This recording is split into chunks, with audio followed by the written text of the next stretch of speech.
Assalamu alaikum, myself Azad from Marvel Junkie. How are you guys doing today? Well guys, आज आपको एक unboxing video ocean rush by Rehan जो कि रिसासी की एक सिस्टर कंपनी है। काफ़ी हाइप मची है जब से हमारे एक यूट्यूबर भाई नीब ने इसके ऊपर वीडियो बनाया और लोग धड़ाधड़ इसको ले रहे हैं। और इस बजट सीरीज़ में I won't blame them because इस बजट में आजकल मिलता ही क्या है। आजकल ये मेरे ख्याल से 3000 के अंदर भी मिल रहा है बाकी कई जगहों पर।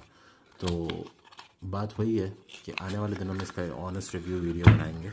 और सॉरी अबाउट दैट, ये लॉन्च तो काफ़ी पहले हुआ था लेकिन बस एक हाइप की वजह से फिर मार्केट में धड़ाधड़ बिकना शुरू हो गया। इस बात का अभी तक कहीं पे भी प्रूफ नहीं है कि ये अल्बर्टो मोरियालिस ने बनाया है, लेकिन चले कहीं ना कहीं मालूम चली जाएगा।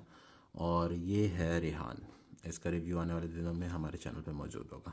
To subscribe my channel, hit the bell.